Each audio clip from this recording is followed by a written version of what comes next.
नहमदु नसल्ली अला रसूलिल करीम अम्मा बाद फ़ाउज़ु बिल्लाहि मिनश शैतानिर रजीम बिस्मिल्लाहिर रहमानिर रहीम।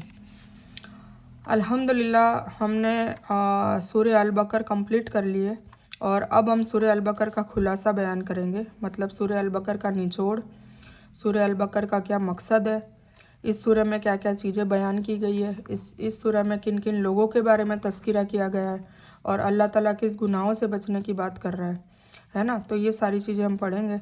तो हम आइए इसका खुलासा करते हैं, मतलब इसकी डिटेलिंग बताते हैं, इसका निचोड़ बताते हैं, इसका क्रक्स बताते हैं कि सूरह अल बकर में है क्या। ठीक है, तो ये जो सूरह अल बकर है, सबसे पहले तो ये मदनी सूरह है, मतलब मदीना में नाजिल हुई थी और इसकी 286 आयत है। टोटल इसकी 286 आयत है, मतलब तकरीबन कुरान में सबसे बड़ी सूरह यही पाई जाती है और 2.5 पारे ये कवर कर लेती है। मतलब पहला, दूसरा और तीसरा हाफ 2.5 पारे कवर कर लेती है। तो ये मदनी सूरह है। अब सूरह अल बकर है, वो इसका जो नाम है, कोई भी सूरह का नाम है वो उसके अंदर ही कोई ऐसा किस्सा मौजूद होता है या कोई बात होती है या कोई किसी का वजूद होता है, उसके ऊपर मबनी होती है। तो हम ये भी हमेशा इस खुलासे में बताएंगे कि इस सूरह का नाम ये क्यों रखा गया। ठीक है, तो जो सूरह फातिहा मैंने बताई थी पहले कि सूरह फातिहा इसलिए रखा गया क्योंकि शुरुआत की जो सूरह है उससे कुरान शुरू होता है, इसलिए उसका नाम सूरह फातिहा रखा गया। अब ये जो नेक्स्ट सूरह है, सेकंड नंबर की सूरह है, इसका नाम सूरह अल बकर है। अल बकर, बकरा जो है वो गाय को कहा जाता है और इसमें गाय के ऊपर एक स्टोरी है। मूसा अलैहिस्सलाम की जो कौम है बनी इसराइल, वो गाय की पूजा करने लग जाती है। जब वो तूर की पहाड़ी पे इबादत के लिए 40 दिन के लिए जाते हैं, उनके भाई हारून अलैहिस्सलाम को सुपुर्द करके उनकी कौम को, तब वो जब वापस लौटते हैं तो वो गाय की पूजा में मुब्तला हो जाती है उनकी कौम। तो ये उसके ऊपर मबनी है, वो किस्सा इसमें आया हुआ है। आई होप आपने मूसा अलैहिस्सलाम की स्टोरी सुन ली होगी, तो आपको ये अच्छे से और समझ में आ जाएगा। ठीक है, तो ये जो है सूरह अल बकर मदनी सूरत है और गाय के ऊपर इसका नाम रखा गया है और ये 286 इसमें आयतें हैं और 2.5 पारों में ये मुकम्मल होती है और तकरीबन ये सबसे बड़ी सूरह पाई जाती है। और इसके लिए हुजूर पाक सल्लल्लाहु अलैहि वसल्लम ने काफ़ी चीज़ें बताई है जो मैं अभी आपको आगे बताती हूँ। तो इस सूरह में 3 टाइप के लोगों की बात हुई है। ठीक है, मुत्तकीन, मुनाफिकीन, काफिर। मुत्तकीन कौन है? जो तकवे वाले हैं, अल्लाह से डरते हैं, अल्लाह से प्यार भी करते हैं और अल्लाह को नाराज़ नहीं होना देना चाहते हैं, अल्लाह का खौफ भी रखता है। ठीक है, तो वो है मुत्तकीन और उस वजह से फिर वो गुनाहों से बचते रहते हैं, नेक कामों में दौड़ते हैं और गलत कामों में से बचते रहते हैं। ठीक है, और इसका तज़किरा भी अल्लाह ताला ने बताया कि वो कौन लोग होते हैं कि वो नमाज़ों को कायम करते हैं, अल्लाह की राह में खर्च करते हैं, नेक काम करते हैं, बुराई से रोकते हैं और नेकी के काम को बढ़ चढ़ कर करते हैं। ठीक है, तो ये सारी चीज़ों का तज़किरा किया, उनकी सिफत भी बताई है। फिर उसके बारे में मुनाफिकीन के बारे में बताया कि ये निफाक वाले लोग हैं। निफाक वाले मतलब अंदर से कुछ बाहर से कुछ, सबसे डेंजर लोग यही होते हैं और अल्लाह ताला सबसे ज़्यादा नाराज़ भी इन्हीं लोगों से होगा और इनको सबसे आखिरी वाली जहन्नम में भी डालेगा जो सबसे भयानक होएगी। तो मुनाफिकीन की बात हो रही है कि भाई वो कहते कुछ है और करते कुछ है, तो हमें अपने आप को भी टटोलना चाहिए कि कहीं हम मुनाफिकीन की सिफत वाले तो नहीं है, कहीं हम हमारी ज़ुबान पे कुछ है और दिल में कुछ ऐसा तो नहीं है ना। तो हमें अगर ये सिफत है तो हमें इससे तुरंत तौबा करनी चाहिए और हमें मुत्तकियों में शामिल होने की होड़ लगानी चाहिए। फिर तीसरे नंबर के जो लोग हैं वो काफिर है। काफिर का मतलब होता है इनकार करने वाला, अल्लाह की आयतों का साफ साफ खुले तौर से इनकार करने वाला। ठीक है, मतलब कि ये मैं नहीं मानता, मैं आखिरत को भी नहीं मानता, मैं जन्नत दोजख को भी नहीं मानता, मैं नाउज़ुबिल्लाह अल्लाह को नहीं मानता, मैं बुत परस्तियों में लगा रहूँगा, मैं गुनाह करता रहूँगा। ठीक है, तो वो होता है काफिर। ठीक है, तो कहीं हम उसमें तो नहीं आ रहे, तो हमें ये टटोलना चाहिए कि हम कौन सी सिफत वाले लोगों में आते हैं। ठीक है, तो 3 टाइप के लोगों की बात की है, उसमें मुत्तकीन को खुशखबरी दे दी है कि उनको जन्नत मिलेगी और मुनाफिकीन और काफिर को हमेशा हमेशा की जहन्नम का खौफ दिलाया है। फिर दूसरी बात ये बताई कि हिदायत सिर्फ मुत्तकियों को ही मिलेगी। फिर आदम अलैहिस्सलाम की स्टोरी बताई है اس میں علم کی بات ہے، جنت کی بات ہے، جنت سے نکلنا وہ نکال دیا گیا تھا، ان کو سزا دی گئی تھی، اور شیطان کی وسوسوں کی بات ہے، اور شیطان کی چالوں کی بات ہے، اور شیطان کی چالوں سے بچنے کے اپائے بھی بتائیں۔ تو یہ ساری چیزیں ہدایت صرف متقیوں کو ملے گی، اس کے حساب سے آدم علیہ السلام کی پوری سٹوری بتائیے، ٹھیک ہے۔ اس کے بعد بنی اسرائیل کی بات بتائیے کہ بنی اسرائیل کی کیسے تمام قوموں پر ان کو فضیلت دی تھی، پھر بھی ان لوگوں نے نافرمانی کی۔ 40 سے لے کر 122 کی آیت تک یہ ان کا تذکرہ ہے، ٹھیک ہے۔ اور اس طریقے سے بتایا بھی ہے کہ بھئی بنی اسرائیل جو تھے ان کو نعمتیں دینے کے بعد بھی انہوں نے اللہ تعالیٰ کی نافرمانی کری، تو وہ ایگزام میں ہمیشہ ہمیشہ کے لیے فیل ہو گئے، ٹھیک ہے۔ اور آدم علیہ السلام ہے، انہوں نے غلطی کری اور پھر معافی مانگی، توبہ کری، تو ان کو اللہ تعالیٰ نے معاف بھی کر دیا اور وہ پاس ہو گئے۔ اور پھر ابراہیم علیہ السلام کا تذکرہ ہے کہ وہ فیل ہی نہیں ہوئے، مطلب 3 ٹائپ کے اس میں بھی پھر سے لوگ بتائے ہیں کہ آدم علیہ السلام نے غلطی کی، معافی مانگی اور پاس ہو گئے، فیل ہوئے پھر پاس ہو گئے، ٹھیک ہے۔ پھر بنی اسرائیل ہے، وہ فیل ہی ہو گئے، وہ پاس ہوئے ہی نہیں، کیونکہ انہوں نے ہمیشہ نافرمانیاں کی، کوتاہیاں کی، اور اپنے علم کا گھمنڈ کیا، اور علم ہوتے ہوئے بھی عمل نہیں کیا۔ اسی لیے کثرت سے عالموں کو جہنم میں ڈالنے کی جو بات ہے وہ اس بات سے واضح ہو جاتی ہے کہ ضروری نہیں کہ عالم جو ہے، اللہ تعالیٰ عالموں کو نہیں مانگ رہا، اللہ تعالیٰ علم خیر ضروری ہے پر عامل مانگ رہا ہے، عمل کرو، چھوٹا سا بھی عمل کرو پر عمل کرو، ٹھیک ہے نا۔ تو اللہ تعالیٰ کے یہاں عاملوں کی بہت زیادہ عزت ہوگی، عمل کرنے والے، پر نیک عمل، بد عمل نہیں، نیک عمل، ٹھیک ہے۔ اور تیسرے جو ہے ابراہیم علیہ السلام ہے، ان کے بھی کئی ایگزامس لیے، ان کے امتحانات لیے، ان کے مطلب شروع سے لے کے آخر تک الگ الگ ٹائپ کے امتحانات ہیں۔ ابراہیم علیہ السلام کی سٹوری میرے چینل پر رکھی ہوئی ہے، آپ چاہو تو سن سکتے ہیں، تو اس میں آپ کو بتایا جائے گا ان کے بچپن سے لے کر وفات تک کا قصہ ہے، تو کتنی ان کے پڑاؤ میں ہر بار آزمائش لی گئی، ٹھیک ہے۔ اور اس سے اور ان کی اولاد بھی پاس ہو گئی، مطلب اسماعیل علیہ السلام بھی پاس ہو گئے 100%، اسحاق علیہ السلام بھی پاس ہو گئے۔ اسحاق علیہ السلام اور اسماعیل علیہ السلام ان کے 2 بچے تھے، 2 بیٹے تھے۔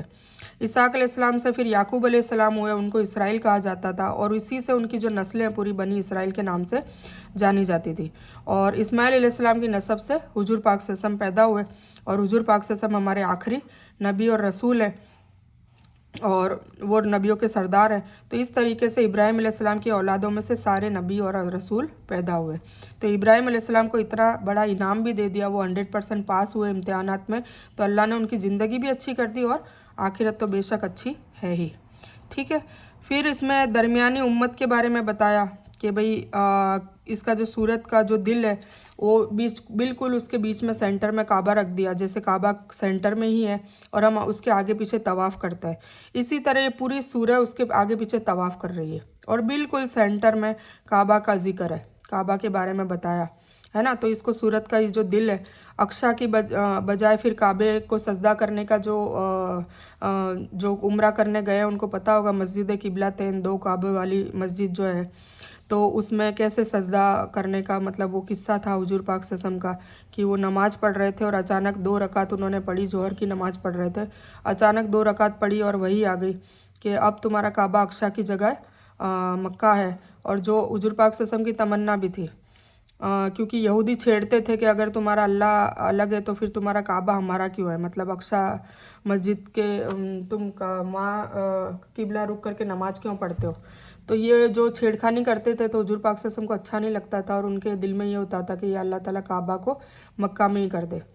تو پھر وہ اچانک وہی آتی ہے اور آدھی نماز میں صف توڑ کے باقی کی 2 رکعتیں وہ پڑھتے ہیں، اور اس طریقے سے وہ قصہ وجود میں آتا ہے اور کعبہ اچانک چینج ہو جاتا ہے۔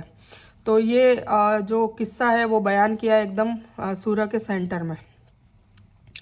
تو 143 آیت ہے، اور اس میں پھر ہمیں یہ بھی بتایا، 143 آیت کا ترجمہ بھی یہ ہے کہ ہم درمیانی امت اور ہمیں اعتدال میں رہنا ہے، مطلب ہمیں ہر چیز میں بیلنس میں رہنا ہے، نہیں ایون عبادت کے لیے بھی کہا گیا ہے کہ تم صرف عبادتوں میں نہ لگ جاؤ، دنیا داری چھوڑ دو، یہ بھی نہیں ہے، اور صرف دنیا داری میں لگ جاؤ اور عبادتوں کو اور نیک کاموں کو مطلب چھوڑ دو، یہ بھی نہیں، مطلب آخرت اور دنیا دونوں کو لے کر چلنا ہے، ہر چیز کو بیلنس میں رکھنا ہے، اسرار، ہر چیز کا اسرار مطلب زیادتی ہر چیز کی منع کی ہے، اور ہر چیز کی کمی بھی منع کی ہے، ہر چیز کو بیلنس میں لے کے چلنا ہے۔ تو ہم اس امت کے لوگ ہیں جس کو بیلنس میں لے کر चलना है हर चीज़ को, ठीक है।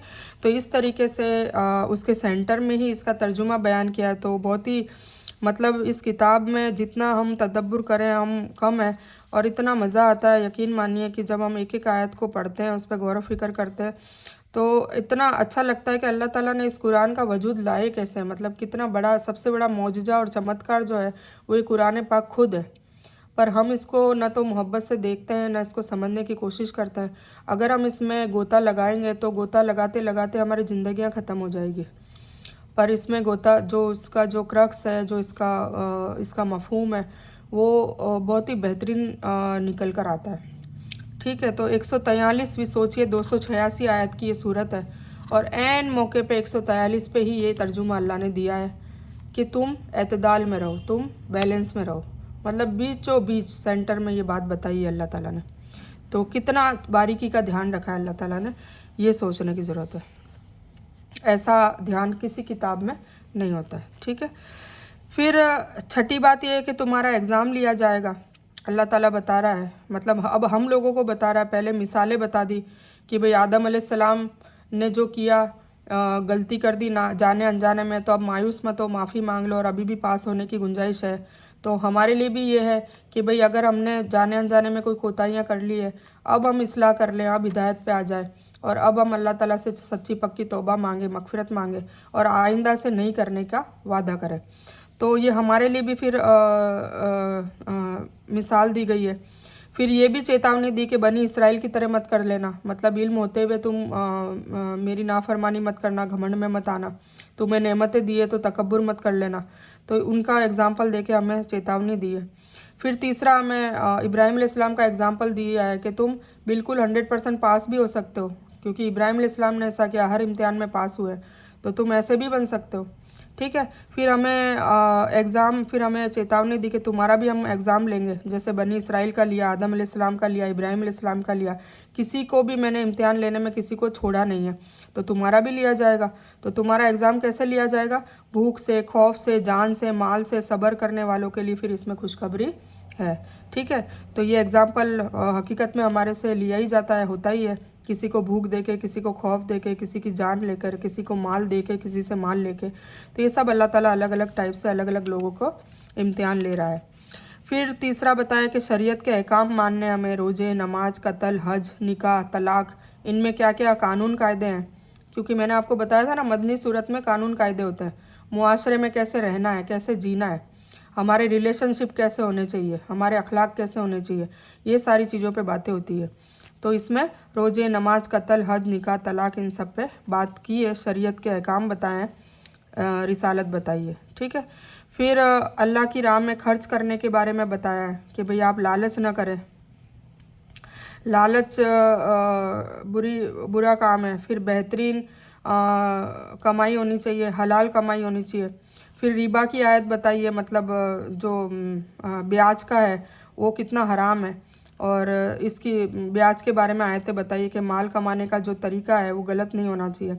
फिर जो लेन देन का तरीका, वो उसके अहकाम बताए कि भाई उसको लिख लिया करो, उसको साजी ठहरा लो, लिखा पढ़ी होगी तो कोई कमी कोताही नहीं होगी, झगड़े फसाद नहीं होंगे।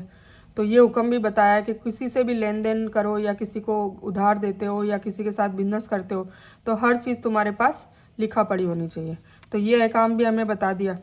फिर दुआ फॉर तकवे के लिए दुआ बताई, निफाक के लिए, कुफर के लिए, उससे बचने के लिए अल्लाह ताला ने दुआएं बताई है कि शैतान तुम्हें फ़कीरी से डराता है, अल्लाह तुम्हें वादा करता है कि माल खर्च करोगे तो मैं तुम्हें और बढ़ूंगा, 10 गुना बढ़ाऊंगा, तो उसके खिलाफ़ शैतान बात करता है। तो कुछ लोग लालच करते हैं, कुछ लोग कंजूसी करते हैं कि कहीं वो गरीब ना हो जाए, तो शैतान के वसवसे में, ठीक है। तो अल्लाह की राह में खर्च करोगे 1 रुपया तो 10 रुपया अल्लाह ताला देगा, इसका वादा है। और अल्लाह कभी मजाक नहीं करता, कभी झूठ नहीं बोलता। शैतान उसके बरक्स झूठ बोलता है और फालतू की लालच और डर और खौफ डालकर इंसानों को बरखलाता है, ठीक है, और अल्लाह ताला की राह में खर्च करने से रोकता है। तो ये था पूरी सूरह का, मैंने क्रक्स बता दिया कि इनमें क्या क्या चीज़ों की बातें आई है। अब ये 9 टाइप की बातें आई हैं, और वो 9 टाइप अब आपको याद रहेगी, वरना इतनी बड़ी सूरह कैसे याद रह सकती है। है ना। तो मैंने इसीलिए ये आपको बता दी। आप चाहो तो इसका स्क्रीनशॉट भी ले सकते हैं और आप अपनी खुद की राइटिंग में ये लिखकर इसको स्टोर करें, सेव करें, अपनी नस्लों के लिए करें। ये भी बहुत बड़ा काम है कि आप अपनी नस्लों को, जब आपकी नस्लें, आपके औलादें जब ये पढ़ेगी तो उन्हें बहुत ईजीली समझ में आएगा कि क्या कुरान पाक की क्या हिकमत है। तो आप आप लोग ये इसको वो भी कर सकते हो, स्क्रीनशॉट ले सकते हो। आपकी बहन ने जो मेहनत करी है वो मेहनत आपको फ्री में मिल रही है, देख लीजिए। मतलब इसको कहते हैं ना कि पका पकाया खाना मिलता है तो उसकी अहमियत नहीं होती है, पर प्लीज़ इसकी अहमियत समझें। ये बहुत बड़ी चीज़ें हैं कि भाई इसका खुलासा वगैरह जो मैं आज बता रही हूँ, तो मैं ऐसा नहीं कह रही कि मैं बहुत बड़ा काम कर रही हूँ। हालांकि जो भी काम कर रही हूँ लालच से ही कर रही हूँ कि अल्लाह ताला राज़ी हो जाए और अपनी राज़ी होकर मुझे भी इनाम दे, जन्नत दे। ठीक है, तो आप लोग इसको सेव कर सकते हैं, आप इसको स्क्रीनशॉट ले लें और अपनी लैंग्वेज में और अपना भी थोड़ा तदब्बुर लगाएं, थोड़ा दिमाग लगाएं कि अल्लाह ताला हर सूरह में क्या कहना चाह रहा है, क्यों कहना चाह रहा है ना। और फिर ये इसका सूरह अल बकर का खुलासा है, फिर ये सूरह आले इमरान का है। इस तरह सारी सूरह का खुलासा मैंने अमूमन लिख रखा है। तो कुल मिला के सूरह बकर में ये बात थी जो मैंने सारी की सारी पॉइंट टू पॉइंट आपको मेन पॉइंट थे वो सारे मैंने बता दिए। ठीक है, अब थोड़ी सी हदीसें हैं इसके लिए तो मैं बता देती हूँ। हदीस रसूल सल्लल्लाहु अलैहि वसल्लम ने फरमाया, अपने घरों को शैतान न बनाओ, शैतान घर से भाग जाता है जिस घर में सूरह अल बकर पढ़ी जाती है। ये मुस्लिम की 780 नंबर की हदीस है। दूसरी हदीस है, रसूल सल्लल्लाहु अलैहि वसल्लम ने फरमाया, इन दो रोशन सूरतों को पढ़ा करो, सूरह अल बकर और सूरह आले इमरान, क्योंकि यह क़यामत के दिन इस तरह आएंगी जिस तरह दो बादल हो या दो साइबान। ये मुस्लिम की 804 से 805 की हदीस है। इसमें कई मौजूआत पर बात की गई है, हिदायत के लिए, मुत्तकीन के लिए, मुनाफिकीन के लिए, काफिर के लिए, किबले के लिए, सब्र के लिए, नमाज के लिए, रोज़ा, हज, किसास, निकाह, तलाक, कर्जा, इन्फाक, इन सब के ऊपर इन टॉपिक्स पे बात की गई है। फिर शिर्क का गुनाह अल्लाह कभी माफ़ नहीं करेगा और शिर्क के दरवाजे हमेशा के लिए बंद कर दिए हैं। आदम अलैहिस्सलाम ने नाकाम हुए, फेल हुए, फिर कोशिश के बाद पास हो गए। बनी इसराइल हमेशा के लिए फेल हो गए और इब्राहिम अलैहिस्सलाम हमेशा के लिए पास हो गए। तो अब हमारा क्या बनेगा, है ना, क्योंकि इम्तिहान तो हमसे भी लिया जा रहा है। तो हम क्या आदम अलैहिस्सलाम की कैटेगरी में आते हैं, या बनी इसराइल की कैटेगरी में आते हैं, या इब्राहिम अलैहिस्सलाम की कैटेगरी में आते हैं? अब ये हमारे पे। ठीक है, तो ये हो गया सूरह अल बकर का पूरा क्रक्स, उसका खुलासा। आई होप आपको समझ में आया होगा।